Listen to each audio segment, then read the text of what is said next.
Welcome to episode 167 of the Selling Your Screenplay podcast. I'm Ashley Scott Myers, screenwriter and blogger over at sellingyourscreenplay.com. Today I'm interviewing producer Dallas Sonnier. Many of the filmmakers that I've talked to on this podcast have worked with Dallas. He's produced films like Bone Tomahawk, Dark Was the Night, Some Kind of Hate, and I've interviewed the writers and or directors of all of those films. We talk about the early part of Dallas's career as a producer and a manager, and then we go into some of the most recent projects that he's been working on, and we really dig into how he found the screenplays for those projects and get his ideas on how screenwriters should pitch to producers like him. So stay tuned for that. If you find this episode valuable, please help me out by giving me a review in iTunes or leaving a comment on YouTube or retweeting the podcast on Twitter or liking it on Facebook. These social media shares really do help spread word about the podcast, so they're very much appreciated. Any websites or links that I mention in the podcast can be found on my blog in the show notes. I also publish a transcript with every episode in case you'd rather read the show or look at something later on. You can find all the podcast show notes at www.sellingyourscreenplay.com/podcast, and then just look for episode number 167. If you want my free guide, How to Sell a Screenplay in 5 Weeks, you can pick that up by going to sellingyourscreenplay.com/guide. It's completely free. You just put in your email address and I'll send you a new lesson once per week for 5 weeks, along with a bunch of bonus lessons. I teach the whole process of how to sell your screenplay in that guide. I'll teach you how to write a professional logline and query letter and how to find agents and managers and producers who are looking for material. Really is everything you need to know to sell your screenplay. Just go to sellingyourscreenplay.com/guide. A quick few words about what I'm working on. So once again, the main thing I'm working on is post-production on my crime action thriller feature film, The Pinch. I'm still in the process of trying to get to Locked Picture. My editor had to go out of town last week, so that put me back a little bit. Hopefully I will meet with him this week, and then hopefully whatever changes we need to get into the final pass on this thing, hopefully will be this week or next week. So we're hopefully close to Locked Picture. In the meantime, I've started to email with people who will be doing the various post-production things to the film: color correction, sound mix, dialogue editor, the composer to score the film, sound design. All of those things require, skilled people that know how to do them. There's a lot of technical things to a lot of the stuff. Dialogue editing, certainly, there's just a lot of doing the final sound mix requires, leveling everything off. So there's quite a bit of just technical stuff, expertise that I don't personally have. So I've got to bring on these other people. And I'm just trying to, as I said, I'm just emailing with people now, looking at resumes, listening to a lot of different sound design scores and that kind of stuff, trying to bring some people on. So hopefully I will have this team in place and ready to go once I do finally get to Lock Picture. So hopefully we'll be up and running very shortly into that final stage of post-production. I signed an option agreement this past week for my limited location female protagonist thriller script. This is a script I've mentioned numerous times on the podcast. I've optioned it numerous times over the years. I think if you go back to about September, October of the first year of the podcast, that was like 2013, I actually optioned it then to a producer for, I think it was maybe a year or something. And since then I've optioned it to another producer, a UK producer, and now this producer is here in Southern California, so I'm optioning it to her. This was a lead I got through Inktip. If you don't use Inktip, it's worth taking a look at it. Inktip has done a great job promoting their service to producers, so they have a lot of producers using their service, and they do get a lot of options for writers through their various services. They have a few different ways writers can use their services.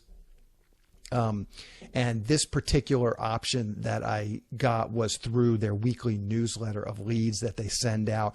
I pitched my script. They sent out an email of leads. The producer was looking something that was similar to what I had. I pitched through the Inktip system. You then pitch the producer, which I did. Then the producer requests the script. I sent her the script. She liked the script enough that she wants to option it. The producer is not super experienced, but I talked to her on the phone. She seemed smart and motivated, and she had just kind of a good take on how she planned on raising the money. She didn't bring up anything else about rewrites, which is another big factor for me, as I typically don't like to get into endless rewrites, especially when the producer is a long ways from actually raising the money. One thing that I liked about this producer is she seems to realize that raising the money is the hardest part of this, and that's the main job that she has at this point.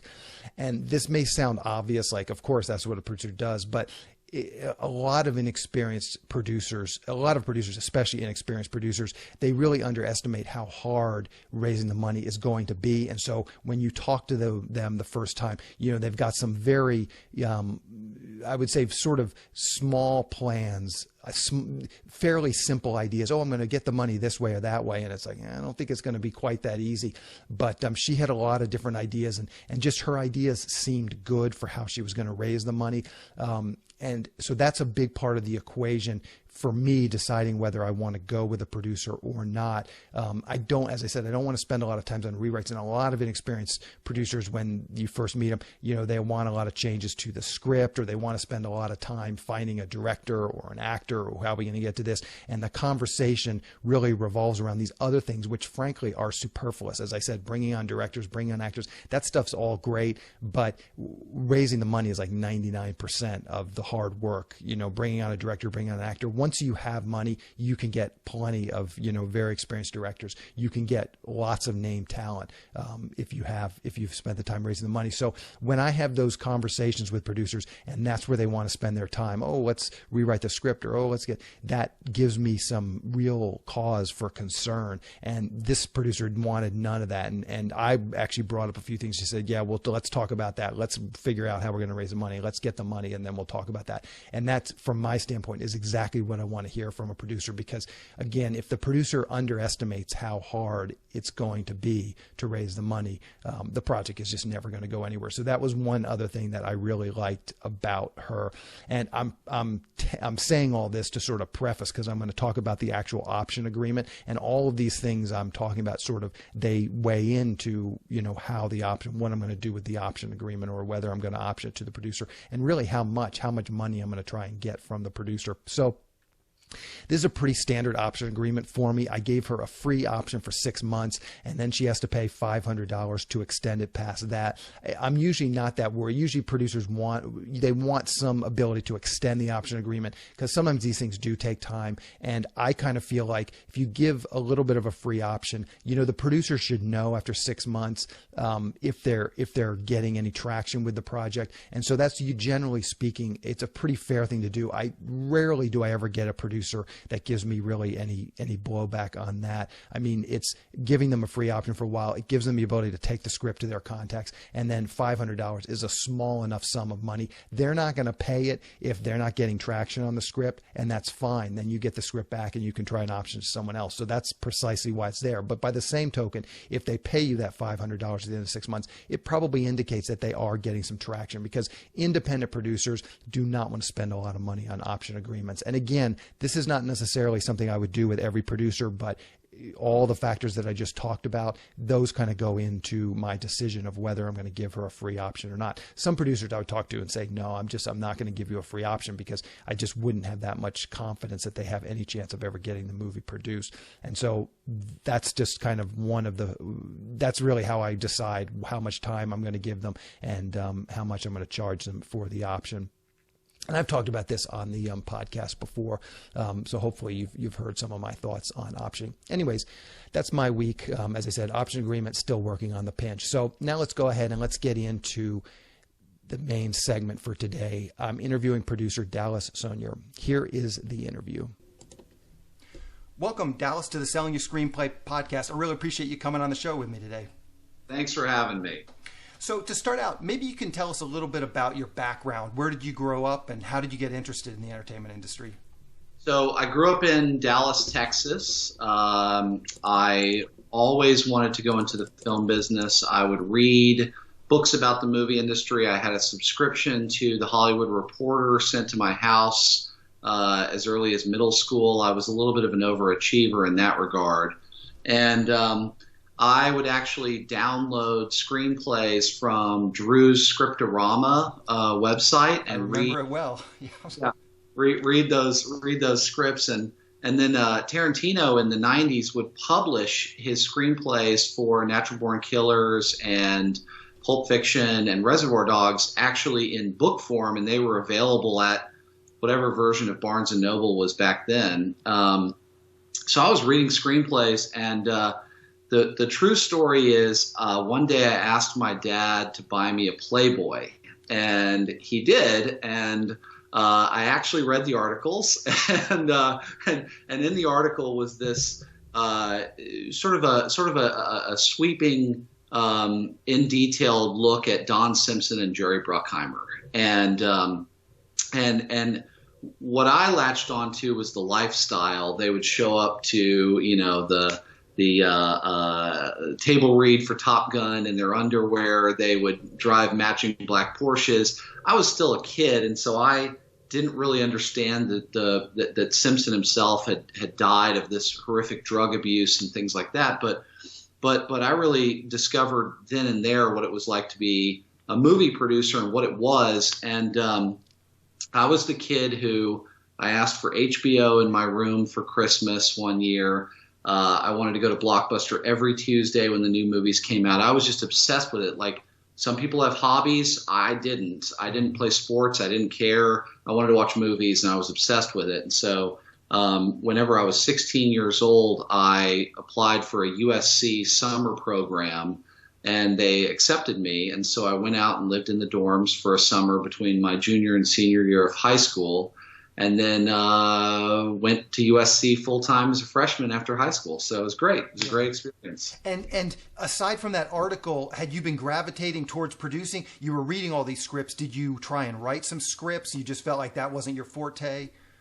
Never wanted to be a writer, never wanted to be a director, never wanted to be an actor. I was pretty clear from day one that my skill set was in managing and organizing and producing and all of that kind of stuff. I didn't have the willingness or the ability to deep dive into a screenplay the way that writers have to do so. I didn't have the ability to turn off the rest of my life in that regard to the level which a great script requires.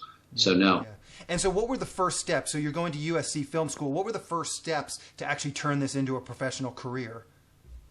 Well, so I interned at Scott Rudin on the Paramount lot, and that was really fun. I got to read all the scripts that he was making, but I also got to read all the scripts that he wasn't making that had been submitted to him or that his office had a copy of. So I remember reading screenplays like Monster Ball and All the Pretty Horses, and just really starting to like formulate what a great script was in my mind and what the difference was between that and say the schlock that the interns were given to read for coverage, because these were from submissions from people that were never going to be made by Scott Rudin, but we still had to cover them and send them out. So there was a vice president at Scott Rudin's company who was from Toronto, and she didn't have a driver's license. So one summer, I drove her to every single meeting and every single lunch during my internship. And my deal with her was I could come in at the very end when I was picking her up, and I could introduce myself to the person she was having lunch with. So I met producers, writers, agents, and I met an agent at the time named Tobin Babst, who was at UTA. And Tobin got my resume and gave it to the mailroom. And I ended up having a second internship at UTA that turned into a full-time job literally the day after I graduated USC. Okay, perfect.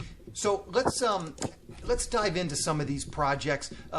As I mentioned in the pre-interview, you've produced a bunch of films over the last few years, and I've interviewed the filmmakers on this. So I thought it would be interesting to just get the sort of the producer's perspective.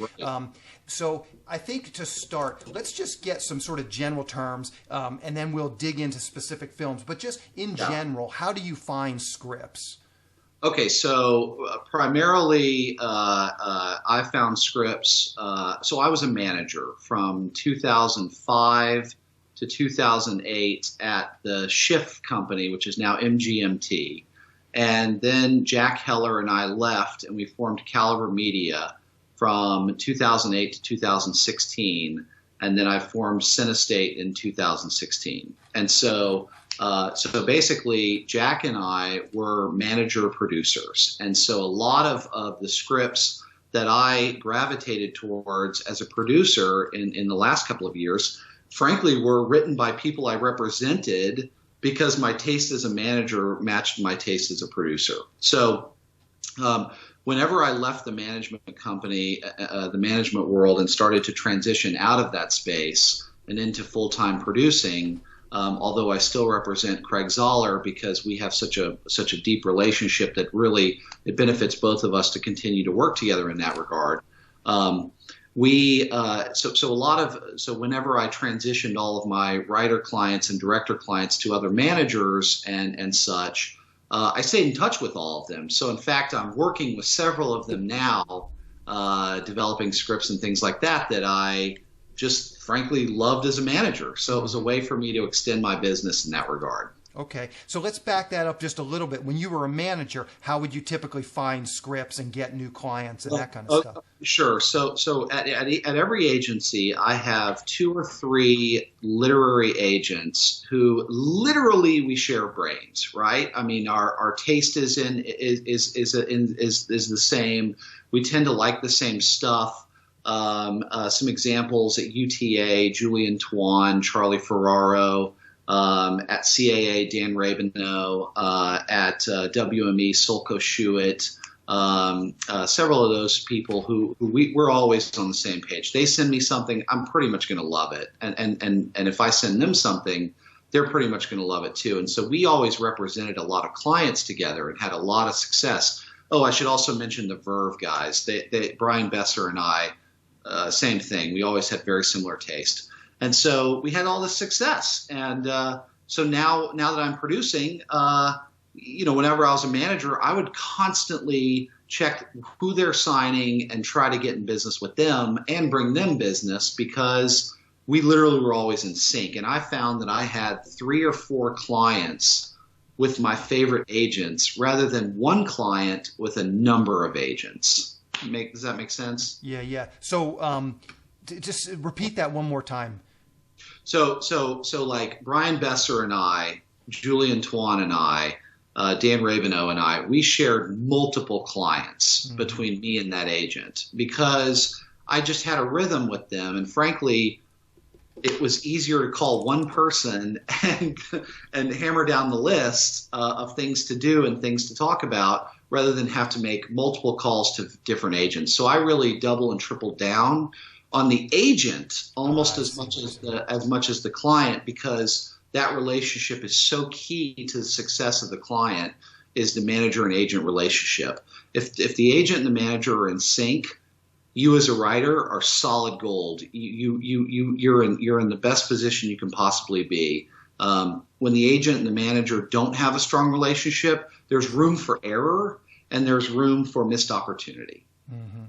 So let's just talk about just some general, tips, tricks for writers that are looking to get that first manager or first agent. Do you go to a manager first and then the manager will hook you up with an agent, or vice versa? And then just some general tips for new writers to get agents and managers. Sure. So I always believe that unless you have a direct line to the agent of value, you should go through a manager first. Let the manager kind of groom you and clean up your presentation, work on your pitch skills, all that kind of stuff that a good manager really will help do. And then present the opportunity to the agents in almost a bidding war, like a spec, right? So you have to create the circus, right? You've got to create the circus for anyone to pay attention to, okay? There's too many opportunities, there's too many scripts, our reading stacks are too long. So as a manager with a new client,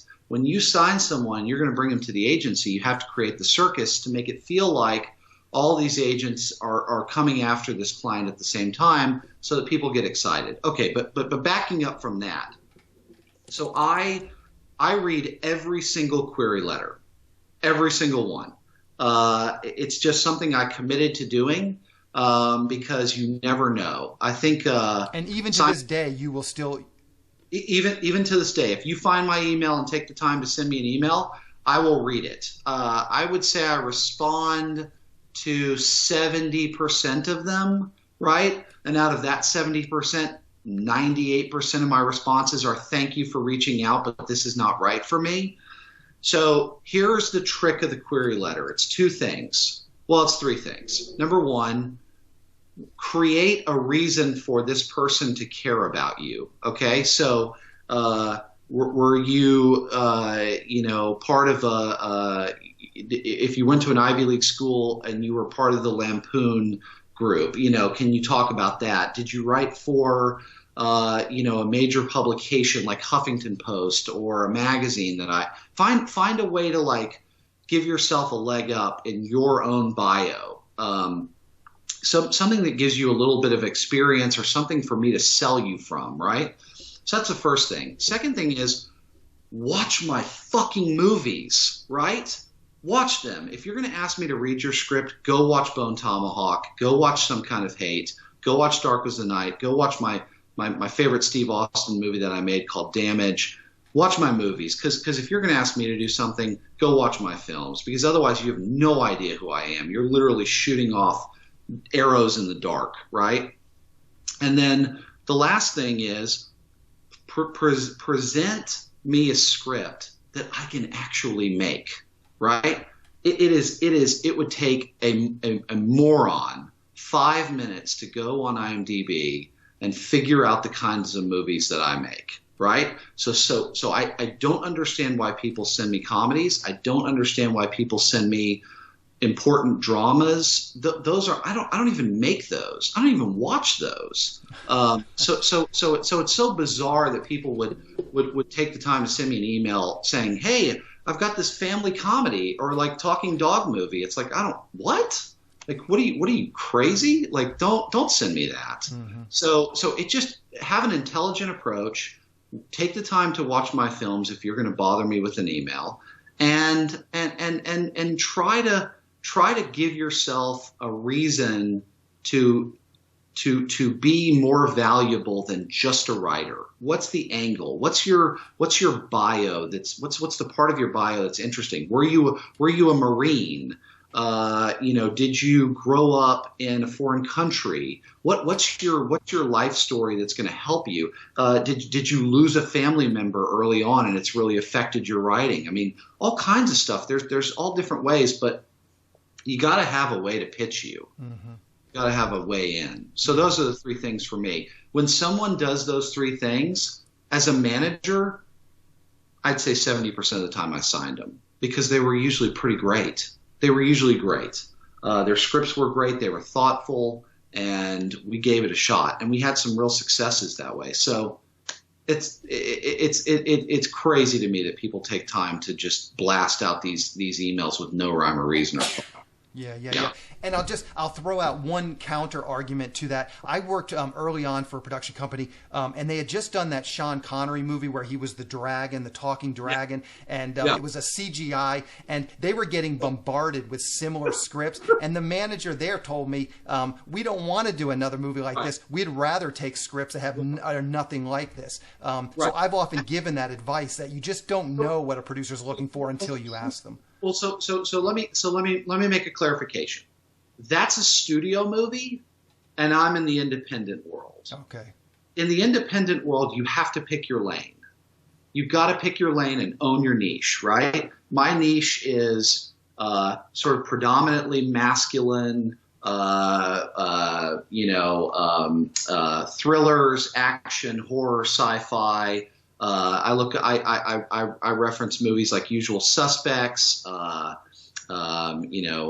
Reservoir Dogs, the original Terminator, Die Hard. Even a movie like Glengarry Glen Ross, which is so awesome. There's the same way that Jason Blum has done a terrific job of creating a brand for himself. I'm trying to brand myself. So if I was obsessed with dragon movies, and then I would also go produce Lord of the Rings and Game of Thrones and Shannara, and I would just own that lane. Mm-hmm. So I'm just a little different in that regard.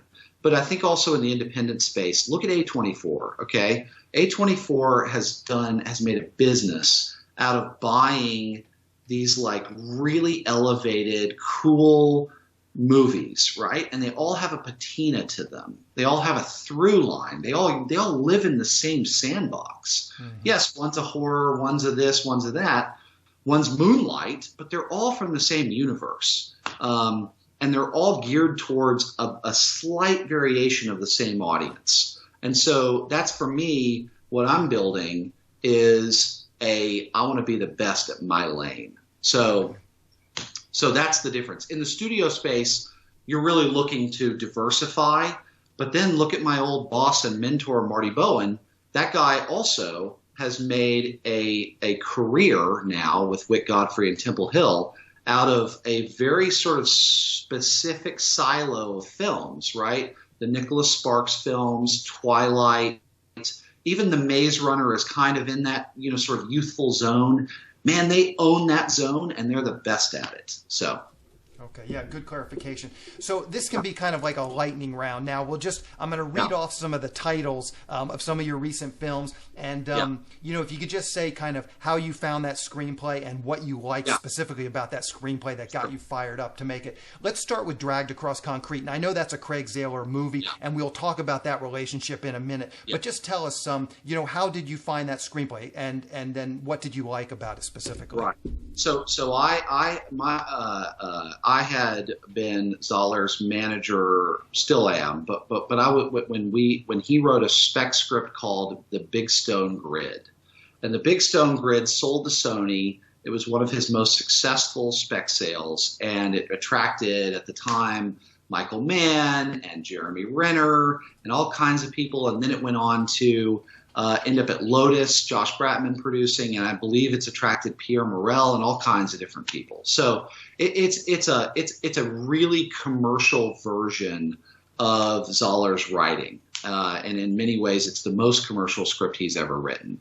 And so when we did Bone Tomahawk and now Brawl in Cell Block 99 and all of these other things that Zahler was writing, I was very encouraging of him to return to the crime drama world. And so he wrote Dragged Across Concrete to satisfy his next directing effort. And we see it as a constant evolution of the size and scope of his movies. Also, budget-wise, it's much bigger. Mm-hmm. And that's how that came to be. So Zahler and I have a terrific relationship. Like you said, we'll talk about it later. But I was always encouraging of him to go back to the sort of the effort that he made on The Big Stone Grid, and so that's been replicated and some, and he blew through the ceiling with Dragged. Okay, perfect. How about Chuck Hank and the San Diego Twins? How did you find that screenplay, and what did you like about it? Okay, so I saw Bellflower. I saw Bellflower at I believe Sundance and then South by Southwest, and I was still signing new clients as a manager at the time, and I literally stalked the Coat Wolf guys, Evan Glodell in particular. I stalked those guys. I showed up at every party. Their agents were like, "What the fuck is wrong with this guy? Like, this is crazy." And they were always nice to me, but they were like, "We don't want a manager. We don't even know what a manager is." Like, they were off doing their own thing. So I realized I wasn't going to sign them, and it wasn't going to happen. And so I said to them, "Let me finance your next film. Whatever it is, just carte blanche. I'll put in some of my own money, and I know the perfect 2 or 3 other partners who will help me finance this thing." And so they don't want to admit this, but I got the phone call after everyone else had seen it, right? And they're like, "Oh, wait, what about that Dallas guy who said he would finance it for us?" And so I think I was like, the 75th person on the list, but they finally came to me, and I was very happy because I believed in it. And I told all of my financing partners on this. It came to me through CAA, through Nick Ogioni, who represents the film. And I said to my partners, I said, "Guys, realize what you're getting into here. Bellflower is, in my opinion, a work of art, and it cannot be rushed. and it cannot be put through a traditional film production schedule, and certainly not a post-production schedule. And if we're getting on this train, it is the Coat Wolf train, and we're here to support that and to be helpful to them and their sort of methods and vision. So that came to me through CAA.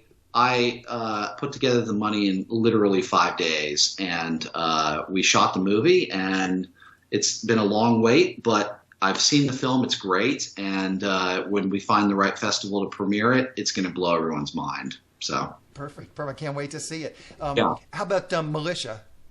Yeah, so Militia came to me through Charlie Ferraro at UTA. Charlie and I have a great friendship and have done a lot of business together. And Charlie has been a big supporter of mine. And when Militia came out on the blacklist, he got phone calls for the script from a lot of people who were deeply entrenched in the studio world. And for anyone who's read Militia, this is I started calling it Glengarry Glen Ross with guns, right? Mm-hmm. It is not a studio film. It is a very thoughtful, masculine, violent indie, and it takes someone had to support Henry Dunham's vision 100% with no compromise. And so anyone who would have put Militia through the studio system or the expensive indie world, say Searchlight or whatever, they would have watered it down, they would have revised it, they would have cleaned up certain things. I wanted the rough and raw version of it because that's what's special about it. And so Militia was this raw script from this raw writer who had so much ambition. When this kid talks about his ambition for the film, it is literally off the charts. And I love that because I'm going to invest in it. So I'm putting my money where my mouth is. I'm basically taking the lead on this film. And so I optioned the screenplay from Henry. We went out. It took us a long time to cast a movie called Militia in this day and age. I think a lot of actors worried about getting disinvited to George Clooney's Oscar party as the star of Militia. But anyway, I joke. But we found a great cast. For anyone who's seen The Witch, we got the dad from The Witch, Ralph Ineson. We just cast someone in a supporting role from one of the hottest TV shows out right now, which we're going to announce soon. And then we've got Jeffrey Dean Morgan and Jack Houston in the leads. And I think Jack Houston is a minute away from being a megastar, and Jeffrey Dean Morgan is having the run of a lifetime on The Walking Dead. So I think they are a perfect fit for this. And we really see this as our version of Reservoir Dogs, Glengarry, Usual Suspects, movies I talk about a lot, because the cast is the sum of the cast plus Henry's vision is greater than all the individual parts. And so that's how we put that one together. And so I have multiple financing opportunities on that, and I have XYZ in Berlin right now at the film market starting to sell foreign, and the movie's going to do very well. Perfect. So let's talk about Some Kind of Hate, and that is one. It's the podcast episode 92. I will link that. As I said, I interviewed Adam Egypt Mortimer on that. Yeah, maybe you can tell us again. How did you find that screenplay, and what did you like about it? Okay, so Adam was a guy that I admired. I had a manager working for me at the time at Caliber who knew Adam and wanted to help him jumpstart his career. And Adam had a lot of voices in his life explaining to him that he needed millions of dollars or close to $1 million to make this film. And I'm a realist, right? So if someone tells me they need $3 million, I'm going to come back to them and say, your movie's actually worth $600,000. How do you really want to make this?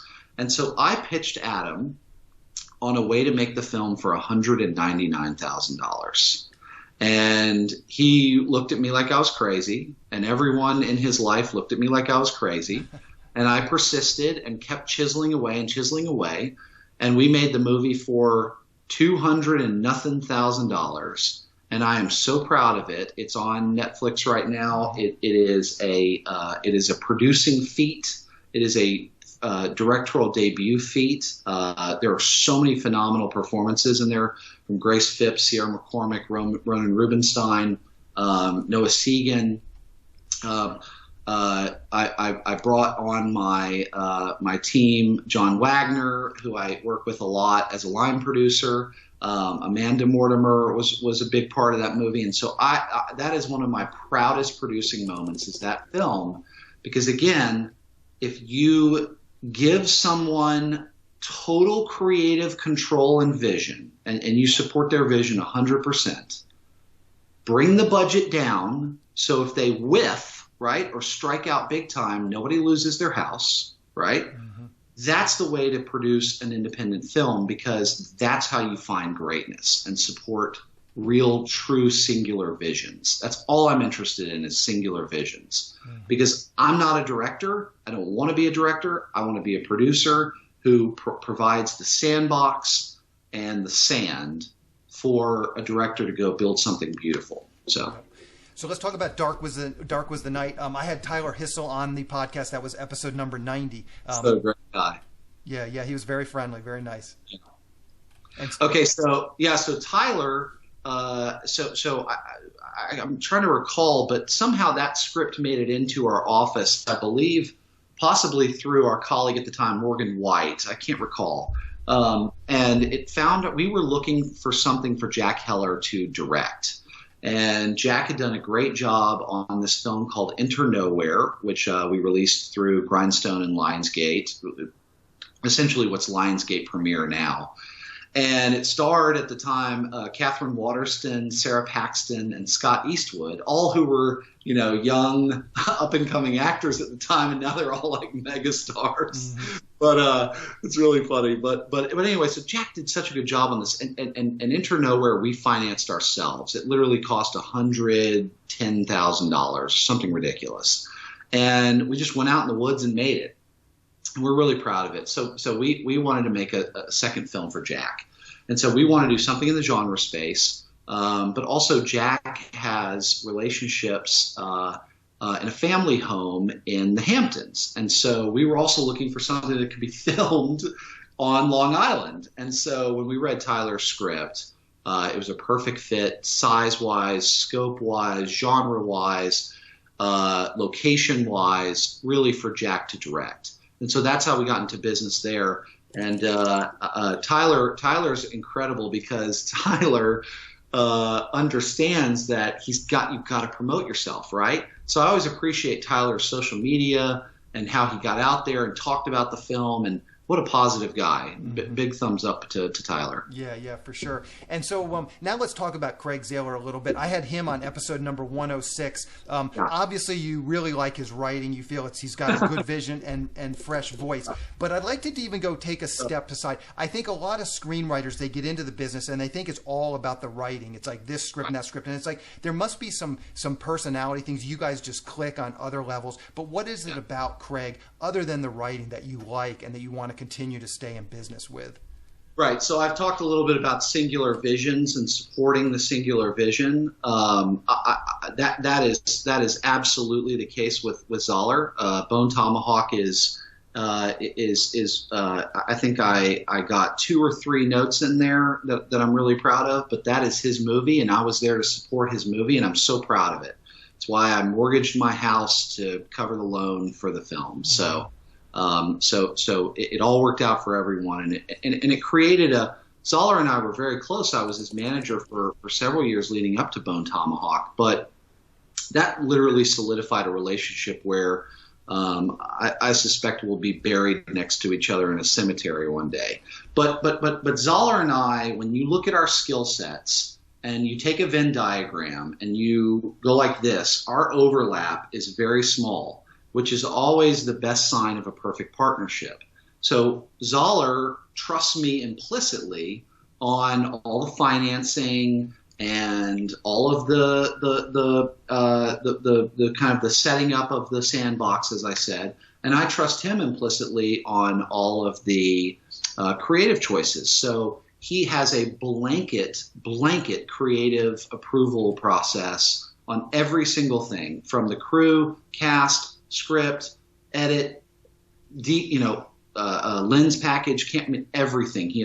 And so again, if you tried to put Craig through the studio system and water him down and put him in a box, it wouldn't have worked, right? It would have backfired on everybody.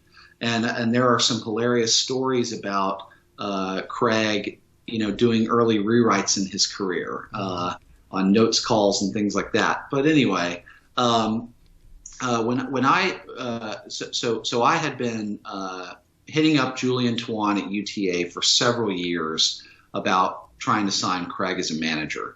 And Julian was doing a great job with Craig, and eventually he decided, let's open this up to management. And so my understanding of the story is Zoller said, I'll meet with basically, any manager that called and that has a good version of why they should sign me. And so we got kind of back-to-back phone calls, me and my peer managers. And I took two approaches. One, I didn't want to spend the 15 minutes I had with him on the phone focused on what I had done in my career or why I thought I was the right fit for him. I actually took the 15 minutes and treated it as a strategy session, as if I was already his manager. And so I went in and just started saying, here's what I want to do with this script. Here's what I think we should do with this script. Here's what I want to send this script to. I think he really responded to that. And then the second thing is I told him, that I was going to be in New York a couple of days afterwards. Would he like to have lunch or dinner? Which was bullshit. I wasn't really going to New York, but he said sure. And so I flew to New York literally for the sole purpose of meeting him. And we had a great dinner and kind of shored up the relationship there. My job, my place in Craig Zoller's life is as his fullback, right? To use a football analogy. He's the quarterback and the running back and the wide receiver. I'm the fullback, right? I'm the offensive line, right? I'm there to block, to tackle, to push things out of the way. And really, I'm there to go and accomplish his vision from a producing perspective. So we go through cast lists. He tells me the actors he likes, and it's my job to go and bust down doors on his behalf to get this actor to say yes, or to get this financier to agree to the terms, all that kind of stuff. And so we have a great relationship there. Also, I am a collaborative personality by nature. And so I on behalf of me and Zoller, as a team, I can go out there and be a collaborative voice so that he can focus on the creative and on the process. Craig has an interesting lifestyle. He writes a lot at night because it's quiet there. No one's calling him. No one's bugging him. He sort of organizes his meals each day so that he can know, I'm going to eat this here, and everything is organized to the T. I mean, literally, if he says I'm going to call you in 7 minutes, it's not 6 or 8 minutes that he calls you. He calls you in 7 minutes. And so to keep up with that and to understand that his photographic memory, he'll be able to remember anytime you change something or forget something or whatever, it takes a special level of commitment to stay up with the guy, right, to keep up with him. And so I literally was made to be Craig Zoller's producing partner.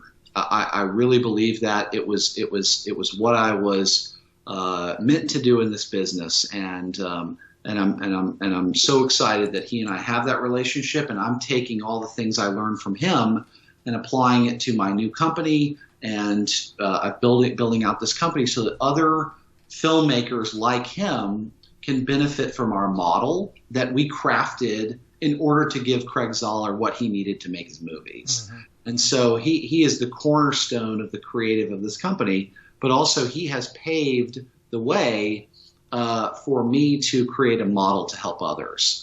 So I can't say enough about the guy. He's one of the most important people in my life, and I'm having a blast working with them. Yeah. And so sort of the flip side of that question is, are there some things that you've found writers that you feel like, wow, this guy's a really good writer, but I wouldn't want to work with him? And maybe you can talk about some of those sort of personality quirks or traits that turn you off as a manager and a producer.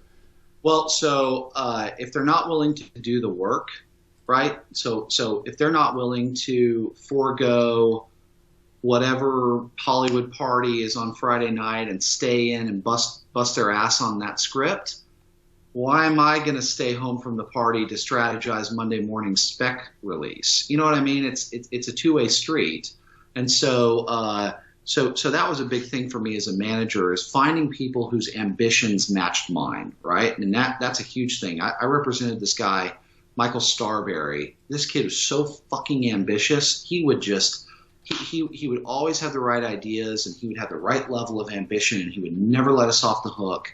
And one of my favorite colleagues, Julian Rosenberg, who's now at Circle of Confusion, represents Michael now that I'm out of management across the board, and they're having great success because Julian learned from me, and frankly, I learned from Julian a lot. But we worked really well on Michael, and Michael always pushed us to be better managers. And so that is a must, right? That is an absolute must. If someone is kind of checked out on their writing career and they're not going to give it everything that they are possibly going to give it, I am out, because I give it everything I have, and I expect this to be matched. So that's really the only thing that bothers me, is when people don't match my ambition or my willingness to work hard for something. Yeah. So, no, excellent tip. So what's the best way for people to keep up with you and your company? You know, Twitter, you can mention your Twitter handle, Facebook page, anything you're comfortable sharing, and I'll round that stuff up for the show notes. Yeah, so a few things. There's a terrific article on DallasObserver.com. They're a local paper here in Texas. That's the other thing. I packed up shop. I packed up shop in Los Angeles 2 years ago. I lost both of my parents in very tragic circumstances. You know, it's not something I hide from, but we've been, you know, profiled on 2020 and Dateline and all kinds of stuff. And you know, there's everyone's heard of PTSD. You go through these tragedies and you kind of you just kind of go into a hole, or life gets the best of you. But there's something that I discovered that happened to me called PTG, which is post-traumatic growth. And my parents were both very alpha, and they were both very successful, and they would have been pissed at me if I had shucked my responsibilities or been a bad husband or a bad dad or a bad producer, bad businessman in the wake of their deaths. And so I work every day to honor their legacy, and I've experienced growth post-trauma.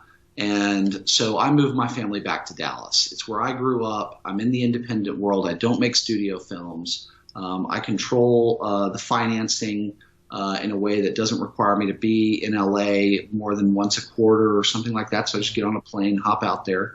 So I built this new company here in Dallas called Cinestate. And we basically have brought books and film and audio underneath one umbrella for basically the first time ever. We're doing it very independently. We're inspired by things like Fargo, how the series of Fargo goes from one time period to the next, but it's all kind of in the patina of the Coen brothers and Fargo and Noah Hawley. So we're inspired by things like that. We're on the audio front, we're taking busted screenplays and we are turning them into highly produced audiobooks. And kind of like an audiobook meets a British radio play meets a table read with a full sound mix and a composed score. And so we've done our first one. We have an exclusive digital distribution deal through audible.com. And so they're going to be releasing our first audio program here in a couple of weeks. And that's called The Narrow Caves, Craig Zoller screenplay from early on in his career. And so our goal is to dust off some old spec scripts that didn't make it or that got stuck in the system or collecting dust and give life to them through this really cool audio program. So that's a big initiative for us. But anyway, so the Dallas Observer wrote a terrific article. If you just type in Dallas Observer Cinestate into Google, you can see this great article that really outlines what we're about and what we're doing. And then there was a terrific article in D Magazine. Again, just type in D Magazine Dallas Sonnier, and you'll see an article about me and what I've been through in my life with my family tragedies and moving to Texas and things like that. So that's a good starting point to learn about me. And then for the company, cinestate.com is our website. And then all of our social handles are Cinestatement, one word, Cinestatement. So Facebook, Instagram, and Twitter, Cinestatement is our handle. So those are the spots. Yeah. Perfect. And I will get those articles and I'll put those in the show notes. People can just click over to them. So that's no problem. Dallas, you've been very generous with your time. I wish you luck with all these new films you're producing, and I really appreciate your coming on. Anytime you have something to promote, when Narrow Caves comes out, don't hesitate to hit me up. I mean, maybe we could talk about that, or maybe Craig could come back on and talk about that or something, because I'd be happy to. I think that would be a great opportunity for screenwriters to learn more about that. Great. Well, I'm happy to come on the show. Thanks for the opportunity to talk. And anytime, I'm coming back. Thank you, man. I appreciate it. Take care. Talk to you later. Bye. A quick plug for the SYS Screenwriting Analysis Service. It's a really economical way to get a high-quality professional evaluation on your screenplay. When you buy our 3-pack, you get evaluations at just $67 per script for feature films and just $55 for teleplays. All the readers have professional experience reading for studios, production companies, contests, and agencies. You can read a short bio on each reader on our website, and you can pick the reader who you think is the best fit for your script. Turnaround time is usually just a few days, but rarely more than a week. The readers will evaluate your script on 6 key factors: concept, characters, structure, marketability, tone, and overall craft, which includes formatting, spelling, and grammar. Every script will get a grade of pass, consider, or recommend, which should help you roughly understand where your script might rank if you were to submit it to a production company or agency. We can provide an analysis on feature film scripts or television scripts. We also do proofreading without any analysis. We will also look at a treatment or outline and give you the same analysis on it. So if you're looking to vet some of your project ideas, this is a great way to do it. We will also write logline and synopsis for you. You can add this logline and synopsis service to an analysis, or you can simply purchase this as a standalone product. As a bonus, if your script gets a recommend from a reader, you get a free email and fax blast to my list of industry contacts. This is the exact same blast service I use myself to promote my own scripts, and it's the same service I sell on the website. It's a great way to get your script into the hands of producers who are looking for material. So if you want a professional evaluation of your screenplay at a very reasonable price, check out www.sellingyourscreenplay.com/consultants. Again, that's sellingyourscreenplay.com/consultants. So to wrap things up, I just want to talk on a few things from today's interview with Dallas. First off, he was very generous in kind of telling us how to pitch him, and seems open to pitches. I would say be respectful whenever you're pitching him or any other producer. Be very respectful and act professionally. There are lots of guys like Tony Bill, who I had on last week on the podcast, Dallas, who I had on this week. There are lots of producers, experienced producers out there, and they're pretty easy to connect with. These are all the guys that, as a writer, you should be getting to know, and at least they should be on your radar. Keep in mind, these are not guys that I knew very well before the podcast interview. I mean, with someone like Dallas, I just kept seeing some of his movies come on my podcast, and I thought I need to try and have him on. And so I just tracked down his email address and emailed him, and he responded directly.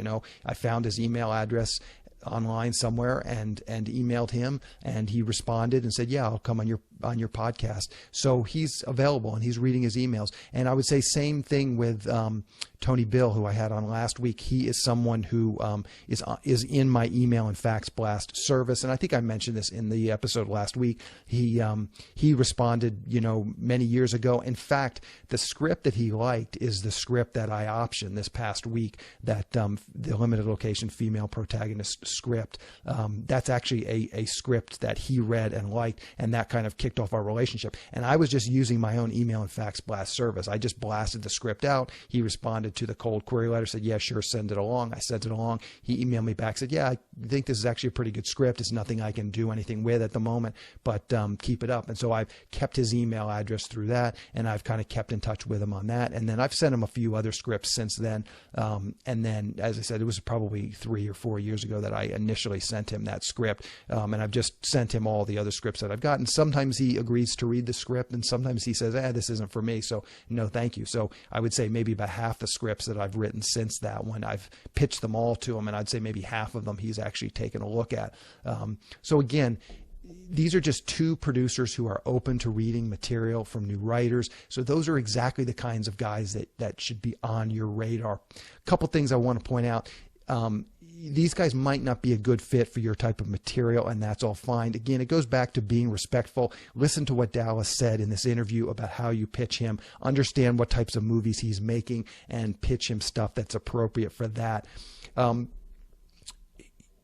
Keep in mind too, these are not the only two producers in the world like this. There's lots of other producers that are doing, independent film, and you should be getting to know those people as well. If you listen to this podcast regularly, and you've never heard of Dallas, I think you're doing something wrong. I mean, as I said, Dallas has produced a number of movies that have come on the podcast, and you should be looking at the people that I'm interviewing. You should be looking at those people on IMDb. You should be looking at those movies on IMDb, and you should be drilling down and seeing who produced those movies. And again, if you're not doing that, I think you're doing something wrong. And Dallas is a prime example. If you're listening to this podcast and you've listened to a whole bunch of my podcasts in the past and you've never heard of Dallas, I don't think you're maximizing the value you could be getting out of this podcast. And it wouldn't take that much time to do that extra little bit of research and track down the producers and find out who's producing these things, and maybe reach out to them, maybe not, maybe just put it in your database and kind of remember it, and maybe down the road it'll have a match with the script that you're working on. This is how you're going to build your network and build your Rolodex of people. And I know for a fact that a lot of writers are already doing this. I talk to writers that are doing this. I get emails from writers who tell me that they've done something exactly like this. They listen to a podcast episode, they find it on IMDb, they drill down, they find the producer, they find the producer's contact information, and they reach out to him. So these are all things that you could be doing. They don't cost a lot of money, takes a little bit of time, but especially, when you have something, you can talk to them. You can email a producer, like, hey, I heard you on the Selling Your Screenplay podcast. Thanks for going on the show. I really got a lot out of your thing. And by the way, here's a pitch. Those kinds of customized emails, I think, can be effective because you're actually communicating with someone. It's not just a cold query blast. It does require time. You do have to put in the legwork, but again, I think that those things can pay off. And again, that's how you're going to build your Rolodex. That's how you're going to slowly but surely get to know producers that are actually making films. Again, I want to really stress this: be respectful.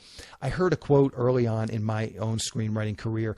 A new writer was asking, how can I get people to treat me like a professional when I've never actually done anything?